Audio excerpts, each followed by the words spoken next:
Assalamualaikum warahmatullahi wabarakatuh. Alhamdulillahil wahidil ahad, al-fardis samad, alladzi lam yalid wa lam yulad wa lam yakul lahu kufuwan ahad. والذي ليس كمثله شيء وهو السميع البصير. اللهم صل وسلم وبارك على سيدنا ومولانا محمد الذي أرشد الناس إلى توحيد رب العباد. اللهم وعلى آله وصحبه أجمعين أما بعد. Puji beserta syukur senantiasa selalu kita persembahkan kepada Allah Subhanahu wa ta'ala, Tuhan yang esa pada zatnya, yang esa pada setiap sifat-sifatnya, yang esa pada setiap af'alnya. Tidak ada satupun makhluk yang serupa dengannya dalam bentuk apapun. Selawat beriringkan salam juga kita sampaikan kepada baginda Rasulullah sallallahu alaihi wasallam, kepada seluruh keluarga dan sahabat-sahabatnya sekalian. Hadirin jamaah sekalian beserta para pendengar dimanapun berada yang dimuliakan Allah. Pada subuh yang berbahagia ini, sebagaimana kita sampaikan sebelumnya, kita akan memulai melihat, membuka keagungan nilai-nilai tauhid dalam pelaksanaan salat yang kita lakukan sehari-hari. Allah Subhanahu wa ta'ala berfirman, "Innas salata kanat 'alal mu'minina kitaban mawquta." Sesungguhnya salat bagi orang-orang beriman itu adalah satu kewajiban yang ditentukan waktu pelaksanaannya. Maka kewajiban salat itu berkaitan dengan waktu subuh, zuhur, asar, maghrib, dan isya. Karena salat berkaitan dengan waktu, maka dia mesti ada pemberitahuan tentang kapan masuk waktu salat. Pemberitahuan ini kemudian kita sebut dengan azan. Maka oleh karena itu, di awal pembahasan nilai tauhid dalam salat, kita akan memulainya daripada azan yang merupakan pemberitahuan masuknya waktu salat. Ada beberapa hal yang akan kita lihat dalam azan ini. Yang pertama adalah kedudukan azan dalam Islam. Yang kedua, hakikat azan. Kemudian yang ketiga, makna-makna agung tentang ketauhidan yang dikandung oleh kalimat atau lafaz azan. Yang pertama, kedudukan azan dalam Islam. Azan adalah salah satu syiar daripada syiar-syiar Islam. Arti syiar adalah tanda keberadaan Islam. Dzalika wa may yu'azzim sya'airallah fa innaha min taqwal qulub. Barang siapa yang mengagungkan syiar-syiar Allah, yaitu syiar-syiar Islam, maka itulah tanda di antara tanda-tanda ketakwaan dalam hati. Apa makna syiar? Makna syiar adalah keberadaan Islam. Artinya, apabila masuk waktu salat di suatu kampung, di dalamnya ada kumandang azan, tanda kampung tersebut adalah kampung orang Islam. Itu makna syiar. Dia menandakan bahwa tempat itu isinya orang-orang Islam. Tapi apabila di suatu kampung, di suatu tempat masuk waktu salat, di dalamnya tidak ada azan, di dalamnya tidak ada salat berjamaah, maka menunjukkan kampung tersebut bukan kampung orang Islam. Meskipun kadang-kadang dihuni oleh orang Islam, karena tidak ada syiar di dalamnya. Maka sebagian ulama mengatakan bahwa azan dan salat berjamaah hukumnya fardu kifayah. Kalau tidak ada azan, tidak ada salat berjamaah saat waktu salat masuk, maka satu kampung tersebut berdosa. Tidak menghidupkan syiar, tidak memberikan tanda kampung kami kampung Islam. Hal tersebut di antaranya mereka berdalih dengan hadis Rasulullah sallallahu alaihi wasallam, "Ma min salasatin fi qaryatin la tuqamu fiha as-salah illa istahwadha 'alaihimus syaitan." Tidaklah suatu kampung ada 3 orang paling kurang masuk waktu salat, tidak didirikan salat, tidak ada azan, tidak ada salat berjamaah, melainkan kampung tersebut istahwadha alaihimus syaitan, telah dikuasai oleh syaitan.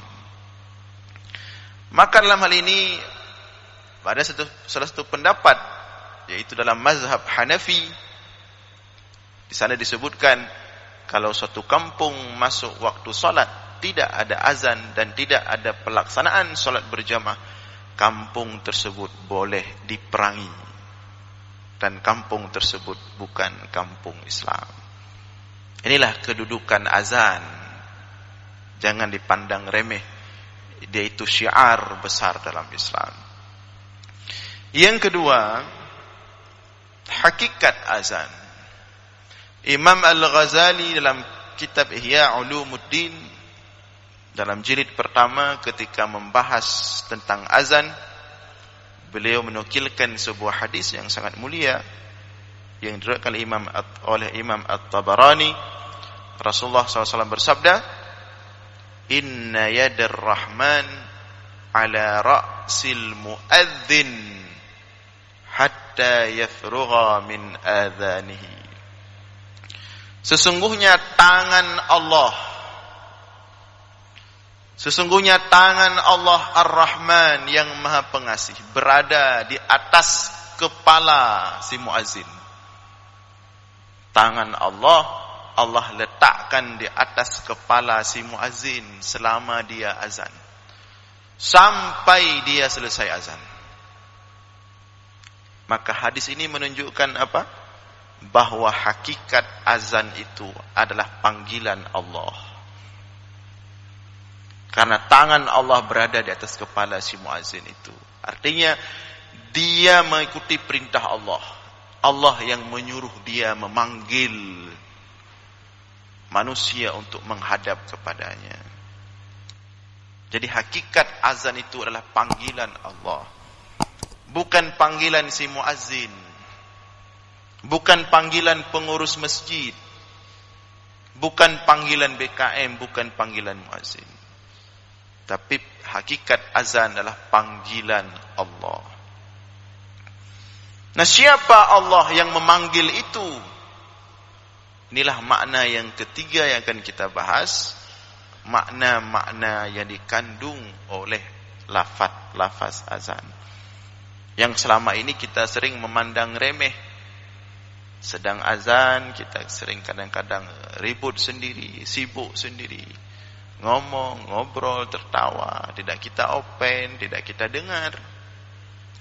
Imam Al-Qurtubi dalam kitab Al-Jami' li Ahkamil Quran mengatakan bahwa azan itu meskipun singkat, tapi berisi nilai-nilai akidah yang cukup kuat. Azan mengandung nilai-nilai akidah yang sangat padat sekali. Kenapa demikian? Karena azan dimulai dengan kebesaran Allah. Allahu Akbar. Tentang kebesaran Allah. Allah yang maha besar. Tapi kita sedang bekerja bagaimana? Pekerjaan kita besar. Dari pekerjaan itu kita bisa membiayai kehidupan istri dan anak-anak kita. Sedang azan kita sedang berhadap dengan pimpinan kita besar. Sedang azan kita sedang berdagang, dagang kita besar urusannya, tidak dikecilkan oleh Allah. Penting. Sedang azan kita sedang ada urusan-urusan lain, urusan kita besar. Tapi Allah yang menciptakan kita, yang memberikan kita makan dan minum, yang memberikan kita pakaian, yang memberikan kita pekerjaan, yang menciptakan alam semua ini. Akbar, itu lebih besar daripada segala-galanya. Yang memanggil kita itu yang menciptakan kita. Allahu Akbar. Allah yang maha besar. Kenapa dimulai dengan Allahu Akbar? Biar kita tersadar, biar kita terperanjat. Ternyata semua yang sedang kita pegang, semua yang kita lakukan, diri kita, semua alam ini, itu kecil sekali.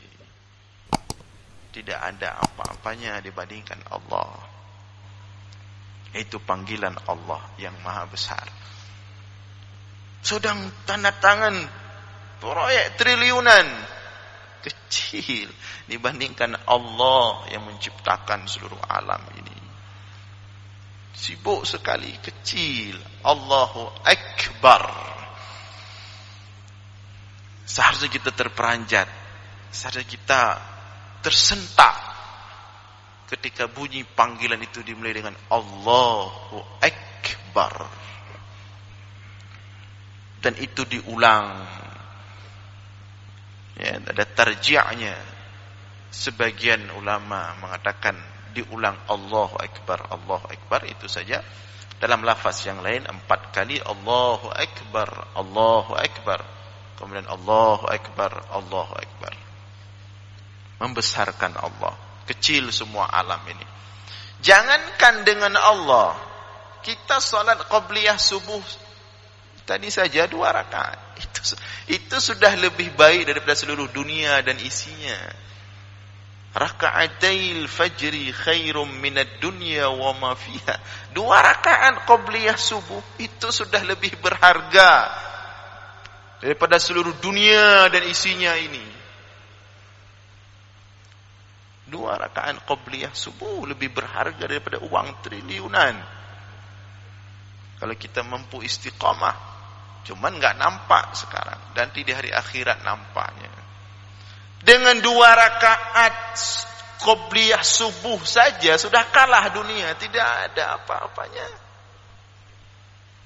Apalagi dengan kebesaran Allah. Kecil sekali. Dunia ini kecil sekali. Maka Rasulullah sallallahu alaihi wasallam suatu ketika berjalan dengan para sahabatnya di salah satu lorong Madinah. Tiba-tiba Rasulullah melihat di pinggir jalan ada bangkai kambing yang sudah busuk. Kemudian Rasulullah mengambil potongan kuping kambing itu. Rasulullah mengatakan, adakah yang mau kuping kambing ini? Adakah yang mau kuping kambing ini? Kata para sahabat, wahai Rasulullah, jangankan kuping kambing, kambing masih hidup, enggak ada kuping, kami enggak mau.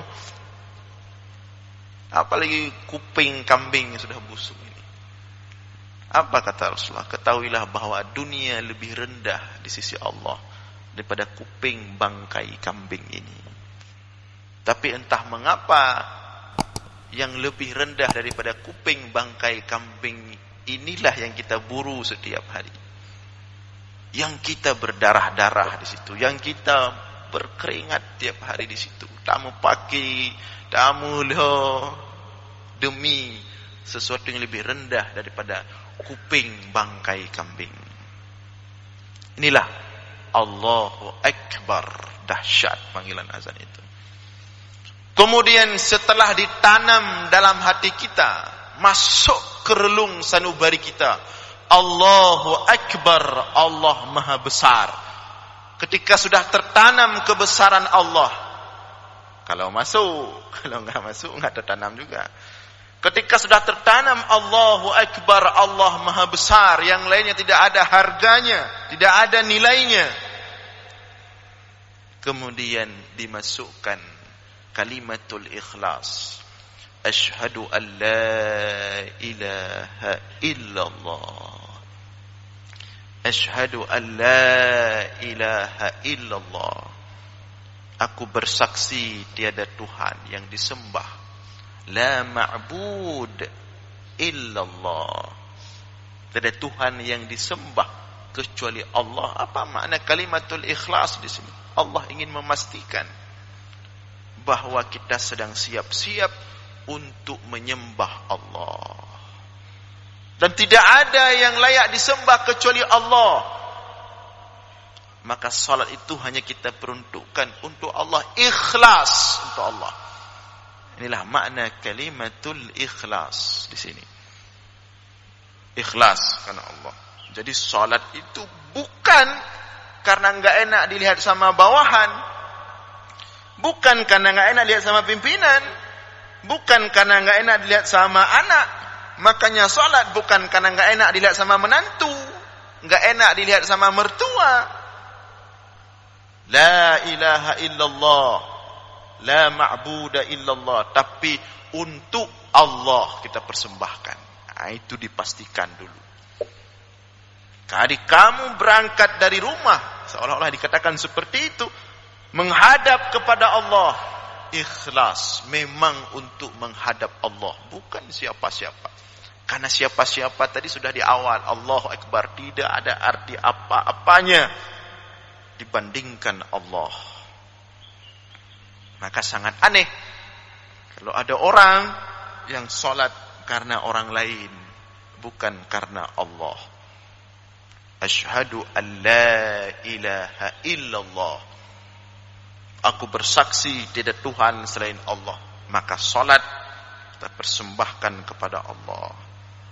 Jadi ketika sholat dibayangkan untuk Allah. Ka'annaka tarahu fa illam takun tarahu fa innahu yarak. Ketika kita salat kita membayangkan Allah, kita sedang melihat Allah. Wahdatus syuhud, sedang menyaksikan Allah. Tapi kadang-kadang itu tidak mampu, terlalu tinggi. Handa Allah. Siapa handa? Yang handa dunia handa. Maka paling kurang fa illam takun tarahu, kalau enggak mampu, seolah-olah engkau melihat Allah itu sulit, makam yang tinggi, maka paling kurang rasakan fa innahu yarak, sesungguhnya Allah sedang melihatmu, sedang melihatmu. Maka para ulama mengatakan makruh itu misalnya di dinding masjid ini banyak ukiran, banyak tulisan, makruh. Nanti enggak nampak Allahnya, nampak lukisan itu, nampak khat-khat itu. Dia polos saja di depan tu, sebanyak cengkonek di situ. Maka diajarkan masuk masjid itu kalau bisa pakaian jangan warna-warni. Nanti orang enggak nampak Allah, cuma nampak warna-warni pakaian dia. Masuk masjid jangan bawa-bawa gambar caleg, nanti ada lawan politik, enggak fokus dia, enggak ada ukap ego lah sembahyang. Ka'annaka tarahu wa illam takun tarahu fa innallaha yarak.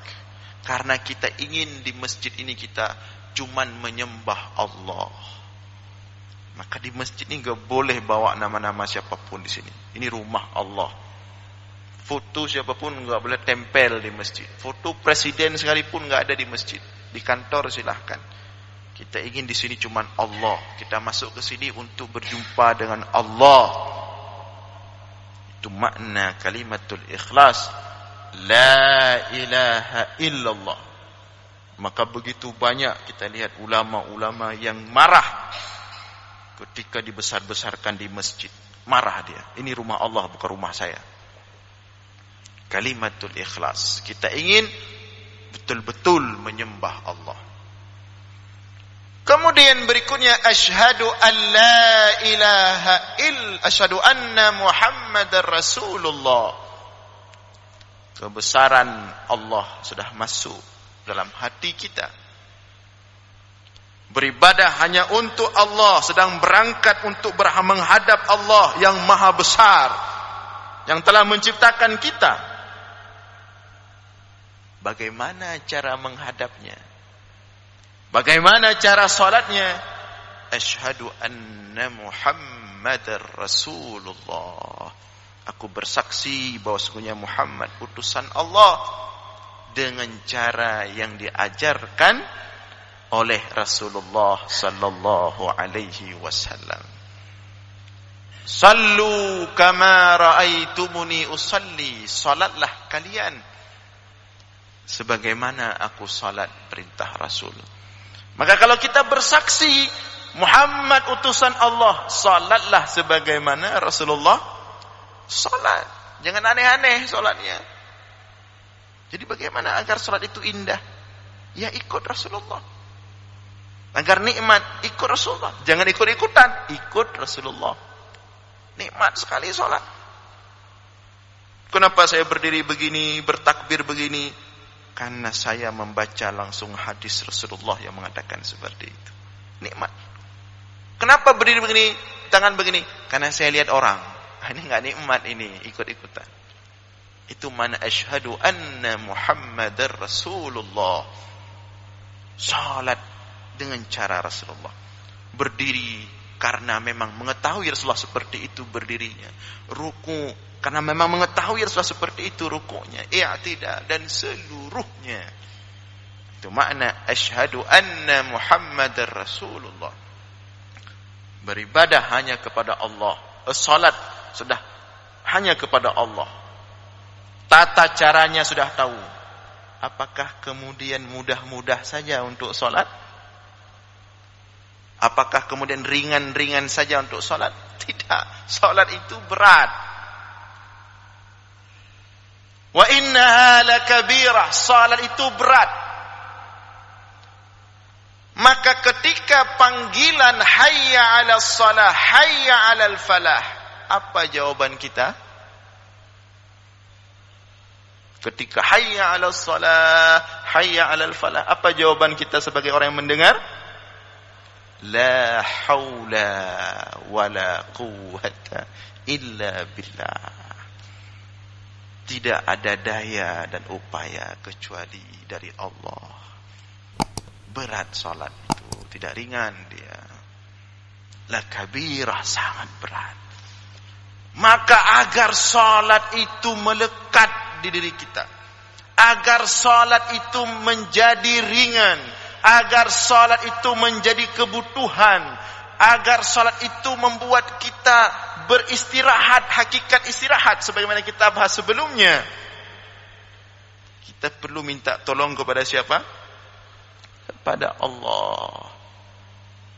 Itu makna kenapa ketika hayya 'alas shalah kita menjawab la haula wala quwwata. Ya Allah, saya memang ingin salat. Tidak ada yang lebih besar daripada Engkau dalam diriku ya Allah. Allahu Akbar. Saya ingin salat hanya untuk-Mu ya Allah. Saya rindu kepadamu ya Allah. Tapi kadang-kadang memang masih terasa berat.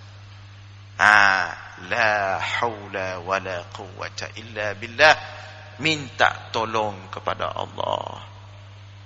Sebagaimana Rasul ajarkan setiap selesai salat, Rasul ajarkan kepada Muaz dan sahabat-sahabatnya, ya Muaz, inni uhibbuk wa qul dubura kulli salah Allahumma a'inni.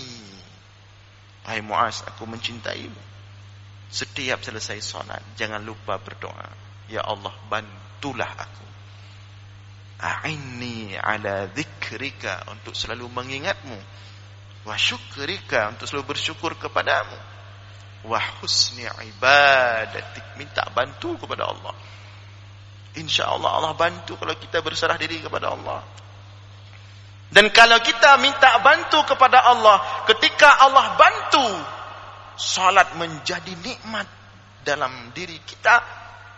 Setelah kita salat, kita enggak akan sombong. Kita enggak akan memandang hina orang yang belum salat. Kenapa? Karena kita saja bisa salat atas bantuan Allah. Jadi begitu kita selesai salat, kita keluar lihat orang yang masih belum salat, kita memandang mereka dengan kasih sayang. Alhamdulillah Allah bantu saya salat. Mudah-mudahan Allah juga membantu mereka-mereka yang belum salat. Tapi kalau merasa hebat sendiri, selesai salat, begitu melihat orang belum, meremehkan, merendahkan, bahkan kadang-kadang keluar tutur kata binatang untuk mereka. Padahal kita sendiri salat atas bantuan Allah. Maka kita minta bantu kepada Allah.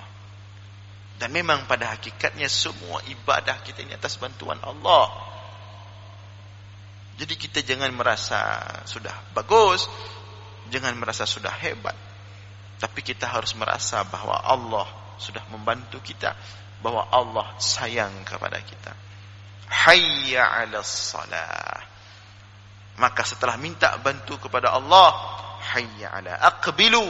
Makna hayya itu fi'il amar, perintah. Aqbilu, mari. Ayo salat.